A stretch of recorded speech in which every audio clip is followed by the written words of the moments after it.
Hello students, question number 10 from JEE Main 2023, 13th April, shift 2. The question is, let the circle of radius of circle of center given है हमें alpha beta and its radius is r less than 8. Let 3x plus 4y equal to 24 and 4x minus 3x minus 4y equal to 32 be two tangents and 4x plus 3y equal to 1 be a normal to circle C, then alpha minus beta plus R का value क्या आएगा ये बताना है हमें। सबसे पहले तो कि अगर ये दोनों टेंजेंट्स हैं इस सर्कल पर, इसका मतलब कि इनकी सेंटर से डिस्टेंस इक्वल होगी दोनों की, क्योंकि ये दोनों टेंजेंट्स हैं। तो इसका मतलब अल्फ़ा बीटा से डिस्टेंस दोनों की सेम करेंगे अगर, तो 3 alpha plus 4 beta minus 24 divided by आएगा 5 का पूरे का मॉडुलस इज इक्वल टू हो जाएगा 3 alpha minus 4 beta minus 32 and divided by same फिर से आएगा 5। इसका वैल्यू, इसका मॉडुलस इक्वल टू होगा दोनों का, है ना। तो यहाँ से हम लोग एक बार तो ये तो खैर कैंसिल आउट कर देंगे, एक बार प्लस माइनस लेंगे यहाँ पर। तो 3 alpha plus 4 beta minus 24 is equal to आएगा plus minus 3 alpha minus 4 beta minus 32 आएगा। प्लस के साथ साइन के साथ सॉल्व करेंगे अगर, तो 3 अल्फ़ा से 3 अल्फ़ा कैंसिल आउट हो जाएगा, 4 बीटा और उधर से 4 बीटा आएगा इधर, तो 8 बीटा हो जाएगा माइनस 24 और इक्वल टू माइनस 32 होगा। तो 8 बीटा इज इक्वल टू हो जाएगा उधर जाके 24 नेगेटिव माइनस का हो जाएगा, तो माइनस 8 बचेगा, यानी कि बीटा का वैल्यू आ जाएगा -1। उसके बाद फिर मैं माइनस के साथ सॉल्व करूंगा अगर, तो माइनस के साथ देखो क्या होगा कि 3 अल्फ़ा प्लस 4 बीटा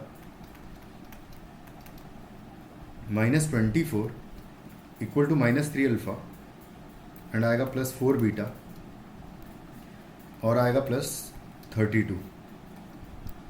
यहाँ से इसको सॉल्व करेंगे तो 4 बीटा इस बार कैंसिल आउट हो जाएगा, 6 अल्फ़ा इक्वल टू हो जाएगा 32 एंड प्लस 24 करूँगा तो ये हो जाएगा 56 हो जाएगा।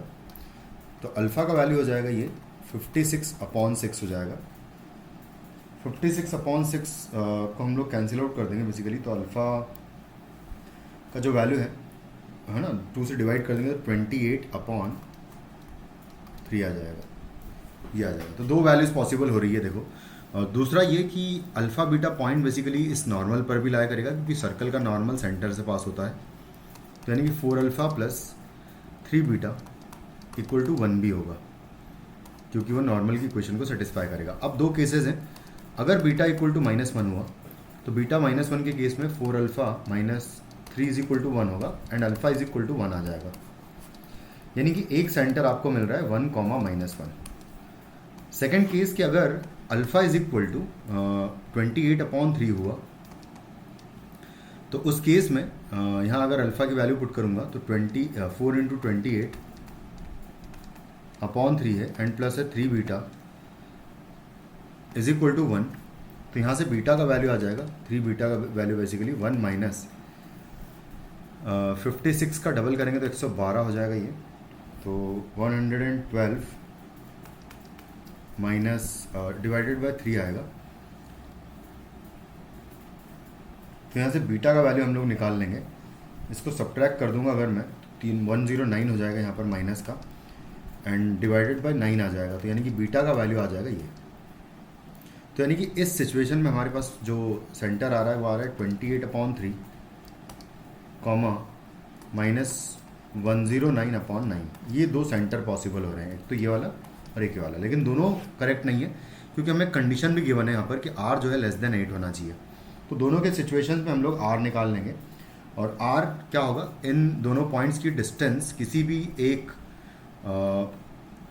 एक टेंजेंट से निकालेंगे तो वो आनी चाहिए इक्वल, मतलब सॉरी वो लेस देन 8 आनी चाहिए। तो इससे अगर मैं डिस्टेंस निकालूंगा पहले वाले का, तो 1, -1 का अगर डिस्टेंस निकालेंगे हम लोग 3x माइनस 4y माइनस 32 से, 3x माइनस 4y माइनस 32 से इक्वल टू 0 से 1 -1 की डिस्टेंस अगर निकालूंगा तो रेडियस आएगी, मुझे मिलेगी r is equal to 3 and आएगा +4 एंड आएगा -32 एंड डिवाइडेड बाय आएगा 5 का मॉड्यूलस आएगा।